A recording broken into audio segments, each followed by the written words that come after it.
সুপ্রিয় শিক্ষার্থীবৃন্দ, আজকে তোমাদের কাছে হাজির হয়েছি এইচএসসি আইসিটি বিষয়ক প্রথম অধ্যায়ের ভার্চুয়াল রিয়েলিটি নিয়ে আলোচনার। আজকে আমরা আলোচনা করব ভার্চুয়াল রিয়েলিটি টপিকের উপর।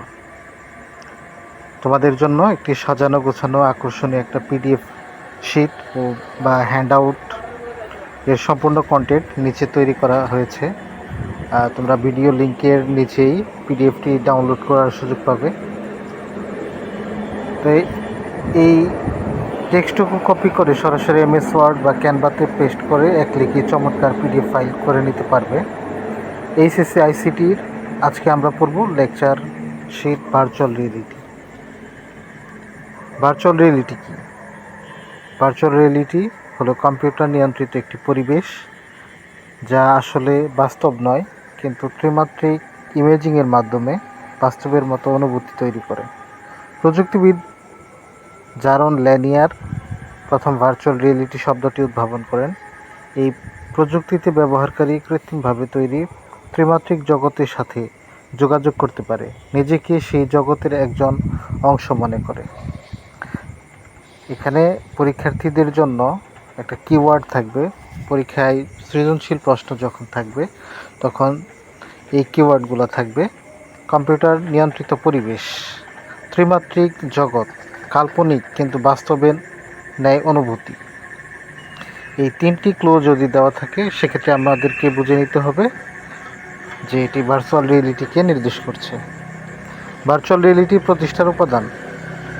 ভার্চুয়াল রিয়েলিটি প্রতিষ্ঠার বেশ কতগুলো উপাদান রয়েছে: head mounted display, data gloves, body suit, উচ্চ ক্ষমতা সম্পন্ন কম্পিউটার ও সফটওয়্যার।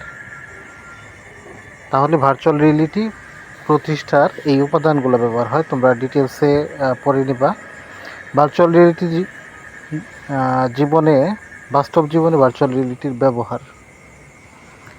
উচ্চ ঝুঁকিপূর্ণ, ব্যয়বহুল ও জটিল কাজগুলো নিরাপদে শেখার জন্য ভার্চুয়াল রিয়েলিটি ব্যাপকভাবে ব্যবহৃত হয়, যেমন চিকিৎসা ক্ষেত্রে, বিমান চালনায়, সামরিক বাহিনীতে, ড্রাইভিং প্রশিক্ষণ, মহাকাশ অভিযান, বিনোদন ও গেমস। আমি আর বিস্তারিত আলোচনা করব না, তোমরা এগুলা পড়ে নিবা, এগুলা পড়লেই পারবে। ভার্চুয়াল রিয়েলিটির ইতিবাচক ও নেতিবাচক প্রভাব। ইতিবাচক দিক। ভার্চুয়াল রিয়েলিটির ইতিবাচক দিক প্রধানত ইতিবাচক দিক হলো ঝুঁকি হ্রাস করে, খরচ সাশ্রয় করে, শিক্ষা ও গবেষণাকে সহজসাধ্য করে। এর কিছু অসুবিধাজনক দিক বা নেতিবাচক দিকও রয়েছে: বাস্তবতা বর্জন বা আসক্তি, স্বাস্থ্য ঝুঁকি তৈরি করে, ডিজিটাল ডিভাইড ও ব্যয়। ভার্চুয়াল রিয়েলিটি বাস্তবায়ন করা অত্যন্ত ব্যয়বহুল। তো এই সামগ্রিক টপিকটুকু পরে তোমরা বোর্ড প্রশ্নের জন্য সৃজনশীল প্রশ্নের প্যাটার্নে দেখতে পাবে।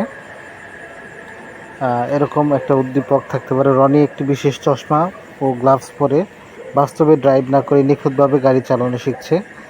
অথবা ডাক্তারের কৃত্রিম পরিবেশে অপারেশন ট্রেনিং নিচ্ছেন। তবে চোখ বন্ধ করে উত্তর হবে ভার্চুয়াল রিয়েলিটি। নিজেকে যাচাই করার জন্য এমসিকিউ প্রশ্ন হতে পারে: ভার্চুয়াল রিয়েলিটি মূলত কোন মাত্রার প্রযুক্তি? এটা অবশ্যই ত্রিমাত্রিক একটা প্রযুক্তি। ভার্চুয়াল রিয়েলিটি শব্দের প্রথম প্রবক্তা মার্শাল ম্যাকলুহান। ল্যাবরেটরিতে কৃত্রিমভাবে মানবদেহের অস্ত্রোপচার শেখার প্রযুক্তির নাম ভার্চুয়াল রিয়েলিটি। তো এরকম আরও কিছু প্রশ্ন থাকবে।